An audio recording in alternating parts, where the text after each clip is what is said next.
Hi అందరికీ. ఈరోజు మన రెసిపీ వచ్చేసి సామలతో సెట్ దోశ.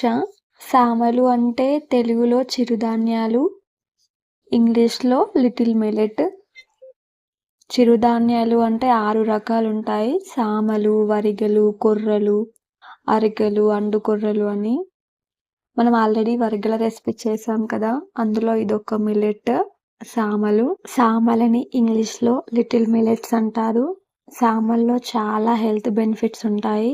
ఫైబర్స్, విటమిన్స్ మరియు ఖనిజాలు పుష్కలంగా ఉంటాయి. వీటి వల్ల మన బాడీలో ఉన్న షుగర్ లెవెల్స్‌ని అదుపులో ఉంచడానికి హెల్ప్ అవుతుంది. మెయిన్‌గా అమ్మాయిలకి పీరియడ్స్‌లో వచ్చే పెయిన్స్ కానీ, హార్మోనల్ ఇన్‌బ్యాలెన్స్‌ని గానీ తగ్గించడంలో చాలా బాగా హెల్ప్ చేస్తాయి. మనం బరువు తగ్గడానికి, మన జీర్ణక్రియ మెరుగుపరచడానికి కూడా చాలా బాగా హెల్ప్ అవుతుంది. మనకి సెట్ దోశ రెసిపీ టేస్ట్ కూడా చాలా బావుంటుంది. సాఫ్ట్‌గా స్పాంజీ లాగా ఉంటుంది. ఒక పెద్ద సైజ్ గిన్నె తీసుకోండి. అందులోకి 1 కప్పుతో 3 కప్పుల సామల్ని తీసుకోండి. మనం మినపప్పు, సామలని వేరువేరుగా నానబెట్టుకుంటున్నాం. అందుకే 2 గిన్నెలని తీసుకోండి. ఇప్పుడు ఇంకో గిన్నెలోకి ఇందాక ఏ కప్పుతో అయితే సామల్ని కొలుచుకున్నామో అదే కప్పుతో 1 కప్పు మినపప్పు, ఇందులోకి 1 టేబుల్ స్పూన్ మెంతులు తీసుకోండి. మినపప్పు 2 సార్లు శుభ్రంగా కడుక్కొని క్యాప్ పెట్టేసుకొని పక్కన పెట్టేసుకోండి. అలాగే సామల్ని కూడా 4-5 సార్లు శుభ్రంగా కడుక్కొని ఇవి రెండిటిని 5-6 గంటలు నానబెట్టుకోండి. 5-6 గంటల తర్వాత చూస్తే చాలా బాగా నానిపోయి ఉంటాయి మినపప్పును, సామలు. ఇప్పుడు మనం గ్రైండర్ పట్టుకునే ముందు 1 కప్పు అటుకుల్ని తీసుకోండి. అటుకుల్ని కూడా ఒక 2 సార్లు శుభ్రంగా కడుక్కొని 10-15 నిమిషాలు నానబెట్టుకోండి. మనం గ్రైండర్ పట్టుకునేటప్పుడు సామల్లో ఉన్న వాటర్‌ని, మినపప్పులో ఉన్న వాటర్‌ని వంపేసుకోండి. వంపేసుకొని ఇలా మిక్సీ జార్ తీసుకొని కొంచెం కొంచెం సామల్ని యాడ్ చేసుకుంటూ కొన్ని వాటర్ వేసుకోండి. ఎక్కువ వేసుకోవద్దు. కొంచెం వాటర్ వేసుకొని క్యాప్ పెట్టేసుకొని మెత్తగా మిక్సీ పట్టేసుకోండి. మనం సెట్ దోశకు కదా! మెత్తగా మిక్సీ పట్టేసుకొని ఇంకొక పెద్ద సైజ్ బౌల్ తీసుకొని అందులోకి మిక్సీ పట్టిన బ్యాటర్‌ని ట్రాన్స్‌ఫర్ చేసుకోండి. ఇప్పుడు ఇదే మిక్సీ జార్‌లోకి మినపప్పుని కూడా యాడ్ చేసుకోండి. ఇందులోకి మనం నానబెట్టుకున్న అటుకులు ఉన్నాయి కదా! అవి కూడా యాడ్ చేసుకోండి. కొంచెం కొంచెం అటుకుల్ని యాడ్ చేసుకుంటూ, కొన్ని వాటర్‌ని యాడ్ చేసుకుంటూ మెత్తగా మిక్సీ పట్టుకోండి. సెట్ దోశ కాబట్టి మెత్తగా మిక్సీ పట్టేసుకోండి. ఇందాక సామల్ని ఏ బౌల్‌లోకి అయితే ట్రాన్స్‌ఫర్ చేసుకున్నామో అదే బౌల్‌లోకి ఈ మినపప్పు బ్యాటర్‌ని కూడా ట్రాన్స్‌ఫర్ చేసుకోండి. మిగిలిన మినపప్పు, సామల్ని కూడా మొత్తం మిక్సీ పట్టేసుకొని ఇలా సాల్ట్ యాడ్ చేసుకోవాలి. నేనైతే 2 టేబుల్ స్పూన్ సాల్ట్ యాడ్ చేస్తున్నాను. మీరు మీ రుచికి తగినంత యాడ్ చేసుకోండి. సాల్ట్ యాడ్ చేసుకొని మొత్తం కలిసేలాగా మంచిగా కలుపుకోండి. ఎప్పుడైనా బ్యాటర్ ఏ బౌల్‌లోకి తీసుకున్నా ఇలా హాఫే ఉండేలాగా చూసుకోండి. క్యాప్ పెట్టేసుకొని 6-8 గంటలు ఫర్మెంటేషన్ కోసం పక్కన పెట్టేసుకోండి. 6-8 గంటల తర్వాత చూసారు కదా ఎంత బాగా పులిసిపోయిందో.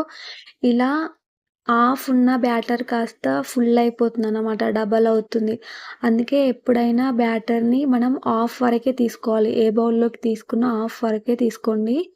ఇలా బ్యాటర్ మొత్తం కలిసేలా మంచిగా కలుపుకోండి. స్టవ్ ఆన్ చేసుకొని ప్యాన్ పెట్టేసుకొని, ప్యాన్ హీట్ ఎక్కిన తర్వాత ఇలా దోశ ఎలా చేసుకుంటామో అలానే కాకపోతే కొంచెం చిన్నగా, కొంచెం లావుగా చేసుకోండి. చేసుకొని ఆయిల్ అప్లై చేసుకొని 2 వైపులకి మంచిగా కాల్చుకోండి. ఇలా 2 వైపులకి మంచిగా కాల్చుకుంటే ఎంతో tasty and healthy Samala set dosa recipe ready. దీనికి కాంబినేషన్‌గా పల్లీ చట్నీ రెసిపీ చూద్దామా? చాలా టేస్టీగా ఉంటది ఈ పల్లీ చట్నీ. ఒకసారి ట్రై చేయండి. స్టవ్ ఆన్ చేసుకొని బౌల్ పెట్టేసుకొని కొంచెం ఆయిల్ పోసుకోండి. ఇందులోకి 5-6 పచ్చిమిరపకాయలు శుభ్రంగా కడుక్కొని తొడిమెలు తీసేసి ఫ్రై చేయండి ఒక మినిట్ క్యాప్ పెట్టి. తర్వాత క్యాప్ తీసి వాటిని కలుపుకుంటూ మరోవైపుకి టర్న్ చేసుకొని ఫ్రై చేసుకోండి. ఇలా మంచిగా ఫ్రై అయిన తర్వాత ఒక ప్లేట్‌లోకి తీసుకోండి.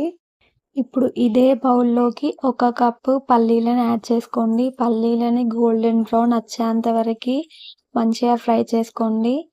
పల్లీలు మంచిగా ఫ్రై అయిన తర్వాత ఇందులోకి ఒక 3 టేబుల్ స్పూన్ల పుట్నాలను యాడ్ చేసుకోండి. పుట్నాలను కూడా మంచిగా ఫ్రై చేసుకోండి. 2 మంచిగా ఫ్రై అయిన తర్వాత ఇందాక తీసుకున్న ప్లేట్‌లోకి ట్రాన్స్‌ఫర్ చేసుకొని చల్లారబెట్టుకోండి. ఇవి మొత్తం చల్లారిన తర్వాత మిక్సీ జార్ తీసుకొని పచ్చిమిర్చి, పల్లీలు, పుట్నాలు అన్నీ యాడ్ చేసేసుకోండి. అలాగే ఇందులోకి కొంచెం పచ్చి కొబ్బరి మీ దగ్గర లేకపోతే స్కిప్ చేయొచ్చు. కొంచెం పచ్చి కొబ్బరి, కొంచెం కొత్తిమీరాకు, 5, 6 వెల్లుల్లి రెబ్బలు పొట్టు తీసేసుకోండి. ఒక టేబుల్ స్పూన్ సాల్ట్ మీరు మీ రుచికి తగినంత యాడ్ చేసుకొని కొంచెం కొంచెం వాటర్ యాడ్ చేసుకుంటూ మెత్తగా ఇలా మిక్సీ పట్టేసుకోండి. థిక్ కన్సిస్టెన్సీలో మిక్సీ పట్టుకోండి. ఇప్పుడు పోపేసుకుందాం. ఇందాక ఏ బౌల్ అయితే ఫ్రై చేసుకున్నామో అదే బౌల్ స్టవ్ ఆన్ చేసుకొని బౌల్ పెట్టేసుకొని ఆయిల్ పోసుకోండి కొంచెం. ఆయిల్ హీట్ అయిన తర్వాత కొంచెం జీలకర్ర, ఆవాలు, 5, 6 రెమ్మల కరివేపాకు ఇవన్నీ ఫ్రై అయిన తర్వాత 2 ఎండిపోయిన మిరపకాయల్ని చిన్న చిన్నగా తుంపుకొని ఇలా క్యాప్ పెట్టేసుకొని ఫ్రై చేసుకోండి 1 నిమిషం పాటు. 1 నిమిషం తర్వాత ఫ్రై అయిపోతాయి. మన టేస్టీ పల్లి చట్నీ రెడీ.